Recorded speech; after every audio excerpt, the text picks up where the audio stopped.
Tim, I'll turn it over to you at the end, so because you can give some additional HVAC details. The first thing I want to speak to, I fully understand that everyone has a tremendous amount of anxiety going into the school year, as do all of us running the district, because this is a way we have never started the school year ever before. It's akin to me feeling how I was when I was a brand new teacher, and you'd be doing everything for the first time. So, in terms of managing expectations, that there will be, and one of the parents who spoke said this, there's going to be a huge learning curve. And to think anything but that is unrealistic.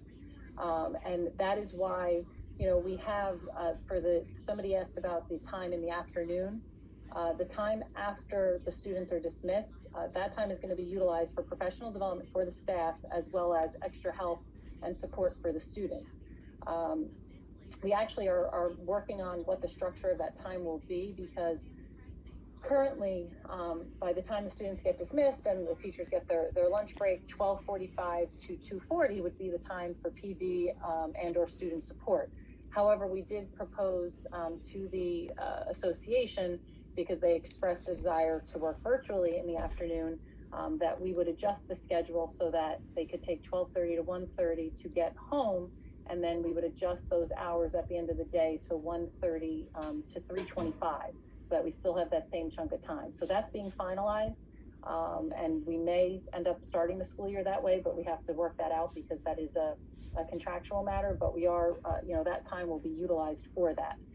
With regard to starting the year, so this is what makes this difficult too, because there is so much information out there. A lot of the information that folks asked about is in our plan, which is publicly posted on our website, and it has also been sent out in writing. But understanding that there is so much information being sent out, that's why we also plan on reviewing it during those opening days of school. And just from all the questions being asked and the details folks are looking for, it's very hard to address all of that in a letter, in a memo to people, because obviously there are a lot of nuances to all of this.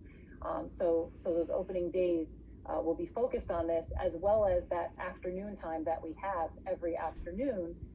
Students will likely not need extra help those first few days, or even first week or so of school. So that time will be heavily focused on professional development. But we also feel that until teachers try things out, it's hard to have, we will have professional development initially, but they're going to need to figure out what they don't know when they first are working with the hybrid model. And none of us are proposing this as an ideal learning model for students. The ideal learning model is to have every student in school, as we started last September. And that's not an option, nor is an option for us to go 100% virtual. I want to make that clear, that our plan meets all of the health and safety guidelines and was approved by the DOE. And we cannot now decide to go 100% remote unless we come up and fabricate some reason that we cannot meet those health and safety guidelines. So I just want to make that clear, that is not an option for us to change to that. And 79% of our parents have opted for that hybrid model. So our students and our parents do want to get their children back to school. With regard to mental health resources, those have actually been sent out throughout. That's something that we make available, continuously, but especially when we transferred to distance learning in the spring, our director of guidance has been updating the website and sending information out on that. We actually have our Care Plus provider on the board meeting on our board agenda tonight to be approved. They provide mental health services to our students. So that is something we take very, very seriously. And also a comment as to why our board meetings have been virtual. We are required by law to allow public to attend our meetings. And so because right now we can only have a limit of 25 people attend our meetings, if we were to have this meeting in school, only 25 of the 300 attendees would actually be able to be there and offer public comment. And knowing that this many people would likely want to participate in this meeting, we did not feel that was a prudent decision. So that is why these meetings have continued to be virtual. We certainly will look to transition to them to in-person as soon as we can, but in terms of accommodating the capacity, the only way we are able to do so, given the current guidelines in the state of New Jersey is virtually, and we wanted to give as many people as possible the ability to participate. With regard to somebody had asked about what our plan looks like, if we will look to transition back to full-time learning with all students there, or what that may look like. Unfortunately, that is unclear to us as school leaders and as a Board of Education. Right now, given the guidelines, we cannot meet those guidelines with having every single student in school. So until they change those guidelines, we can't adjust our plan and go back to having all of our students there every day. The most we will have, if every student in a cohort were to attend on a given day, would be about 800 students, which is significantly less than what we normally have in our classrooms and in our hallways. When discussing the structure of the day and the changing time between classes, the committee's recommendation, which was made up of teachers and students and administrators and parents, so their voices were all heard throughout this process, was to not extend the passing time, because teachers were actually worried that students would then loiter in the hallways and try and find their friends and socialize. So that's why we've kept it at 5 minutes, and we will make adjustments if we need to. Administrators will be in the hallways. We've increased the hall duties. And yes, as a couple people said it differently, but what I had said a couple of weeks ago is that, yes, the snack duty would be heavily monitored by administration, and that is true. However, in order to ensure everyone's safety, we need additional staff to help monitor those. And the reason that a staff member may have that every day is because, unlike when we have our rotating drop schedule, teachers no longer rotate their duties because our periods are not rotating on a daily basis. So yes, and those guidelines are coming, actually will be sent out to the teachers tomorrow, the descriptions of all the duties, but we have already, I know Mr. Flacker, our vice principal, when he was putting those together, a number of teachers reached out to them regarding duty preferences, and we tried to accommodate those as much as we could, as long as we had adequate coverage. So we've been spending time on that. Let me just look through the notes. For senior late arrival and early dismissal, again, similar to the past, those procedures, will be communicated to parents and students. And we actually added late arrival. We haven't had that in the past, but anything that is going to decrease the number of students that we have in the building at a given time, we felt was a prudent decision to make. In terms of students learning how to connect to their classes, it will be like the spring. There will be links posted on their Google Classroom for those courses. The students are actually pretty good at that. With regard to electives, again, a lot of the accommodations we were able to make in the past are just simply not options this year because of the balancing we've done for the classes with regard to the cohorts. And I know it's not perfectly balanced. One of the teachers mentioned, that there's one day where she might have 4 students and another where she has 14. But what we were concerned when we saw if there were, 18 or 19 students on a particular day in a cohort, we actually changed those student schedules and rebalanced that. So while we know it's not perfect, there is adequate social distancing that we can make happen in the classrooms with these numbers. And to answer another teacher's question, our maintenance staff actually spent a number of days this past week moving desks out of classrooms because not only are we decreasing the capacity of the students, but we wanted to make it very clear where they were to sit. So extra desks have actually been moved out of the classrooms, which was a tremendous amount of work for them. But they took care of all that spacing. And we have high school students. They are capable of wiping down their desks at the beginning and the end of class. And again, all of those procedures will be gone over. They will be sent out, a lot of them will be sent out later this week. A lot of them will be gone over during those opening days. There is a lot. I'm not saying that there's not a lot to digest. And that's why, we're trying to incrementally parcel it out. And I know by some of the questions asked tonight, that some of the information that we have given out, some folks have missed, and I fully understand that because there has been so much of it. So that will continue to come. And there have been some teachers coming in this week to check out their classrooms, to set things up, to see how things are set up in the building. So that has been happening.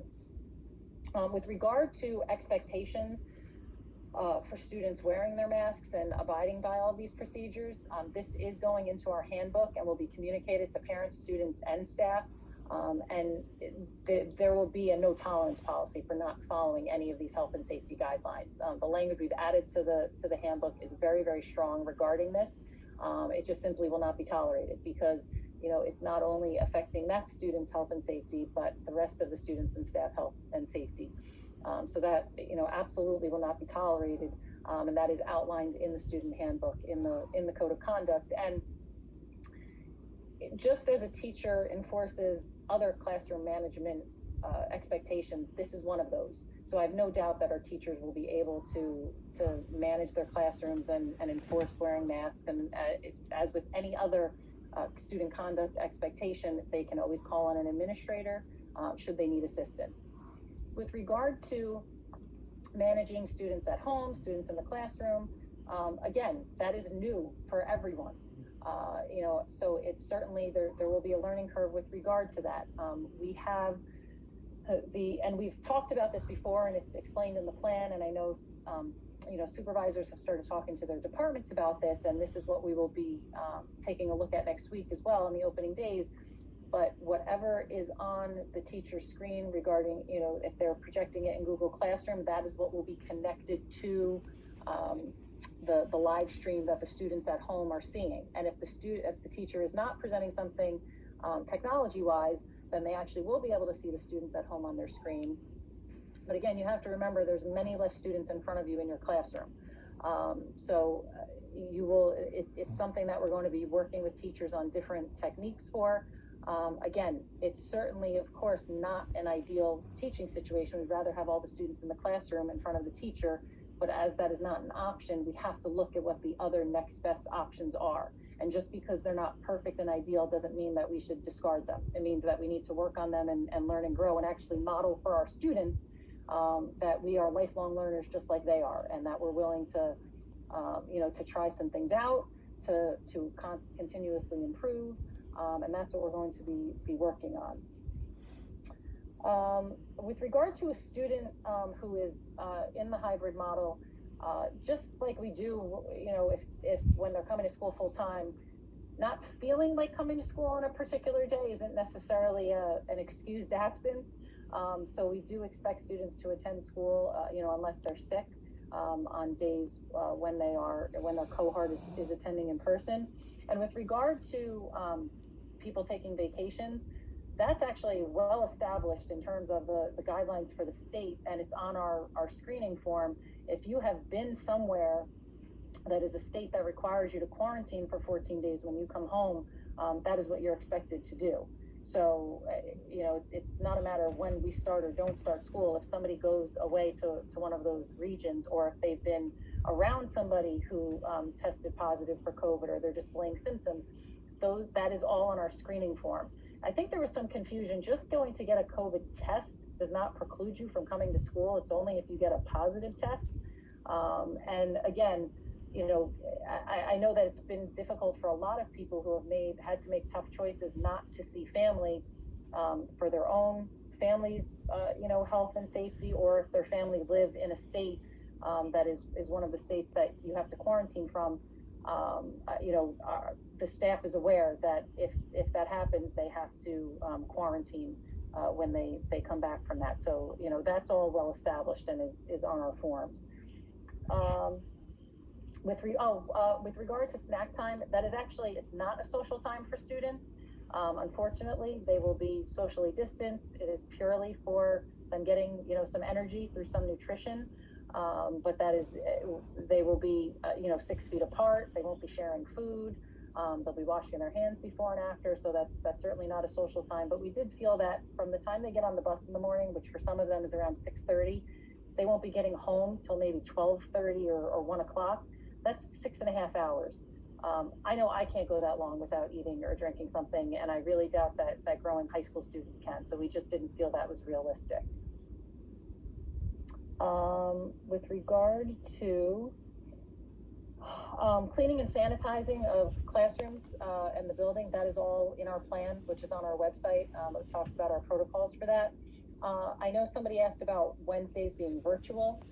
We did, when we were first developing the different schedule possibilities, We did discuss with the health officials if there was an advantage to having that day for so-called deep cleaning, and they said absolutely not, because that should be occurring every day at the end of the school day. So you don't, it's not like you want to save it up for one day of the week when you're doing any kind of deep cleaning.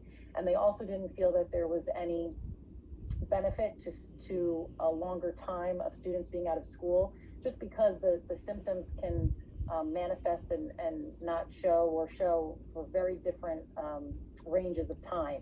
So they did not feel that there was any benefit to that, and we felt that we wanted the students to be in school as much as possible, so we didn't want to make a day entirely virtual for the students. Our water refilling stations throughout the building, the bottle filling portion of them is still active. The water fountain part that you would normally put your mouth up to get water, those have all been deactivated. But the bottle filling station, and our health official confirmed that they felt that was completely fine and safe and hygienic. But the drinking water in the classroom is no, and students will not be, no, they will not be able to consume. Students will not be, and somebody asked that about the snack time as well. I'm glad you mentioned that. That is one of the main reasons we bought the tent, so that students can go outside to take their masks off, socially distanced, and consume their snack. And if it's inclement weather and we can't have them outside, and that, if it's raining, we have the tents out there, so they can still be out there. But if there's, if it's something really bad, like really very windy or, hurricane conditions, then we would use other larger spaces within the building. But no, students will not be taking their masks off in the classroom at all. So that will not be happening. They will not be permitted to consume any food or beverages in their classroom. With regard to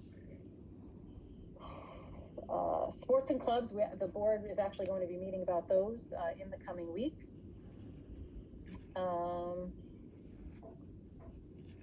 The rotation for the calendar of the AE and B cohorts was actually sent out last week with the cohorts, and it should be posted on our website if it's not already, but I'll make sure we send that out again regarding the first day of school. The first day of school is the A cohort attending, because Thursday and Friday would then be the B cohort. So I happen to know that, because I remember when we set that up, we did that intentionally, but that was sent out last week, but that will be posted on our website, and we'll make sure that that's readily available. With regard to required COVID testing, the CDC, and it's in a number of the different guidelines, and in the guidelines we've received, and in the latest New Jersey Department of Health guidance that they released, they do not recommend routine testing for people who are asymptomatic. So that is not a recommendation that students and staff get regularly tested. Certainly if you've been somewhere, been exposed, then that's something you should do, but they do not recommend that. So that is not something that we are employing, but we are taking temperatures every day, and we are actually right now, because the kiosks are coming in, they will be here before school starts. We don't have the temperature taking kiosks in yet, so we are using the handheld thermometers, and we take every staff member's temperature as they come in every day, as well as check that they've completed the screening form. And the same thing will be occurring for all students as well as for visitors. And guidelines are coming out tomorrow from our health office regarding exactly what folks are to do if they are in contact with somebody who tested positive, if they test positive. So all of that will be outlined in those guidelines coming out from our health office, which they had done and had to revise several times because we kept getting revisions from the New Jersey Department of Health. So we're hopeful that they won't change those again, and we can actually send out the final guidelines. With regard to spectators at sporting events, the NJSIAA is actually, I believe, going to be releasing guidance on that. So while I know that there's a 500-person, capacity for outdoor events, I don't believe that actually applies to school sporting events. The NJSIAA is going to be developing guidelines on that, and we will, follow whatever they come out with. They may say no spectators, they may say parents only, but we will be waiting to see what they come out with regard to that. Let's see.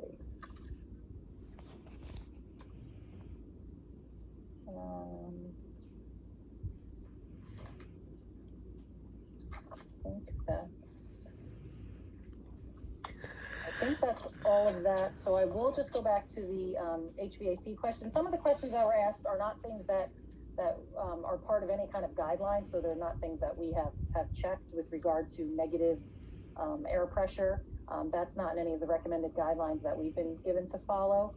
And I'll turn it over to Mr. Stiles to talk a little bit more about that. But one of the things that was mentioned was opening the dampers to 100%. That causes a whole host of other problems, especially mold if the air is damp. So it's not actually recommended. Well, you know, they say open the dampers as much as you can without causing other consequences and issues. And so we have found that we believe is about 30%. And again, I'll let Mr. Stiles speak to that a little bit more, but opening them to 100% is actually not healthy because it will cause a number of other problems. Is there anything else with regard to that? Yeah, I'll turn it over to you, Mr. Stiles, see if you have anything to add on the HVAC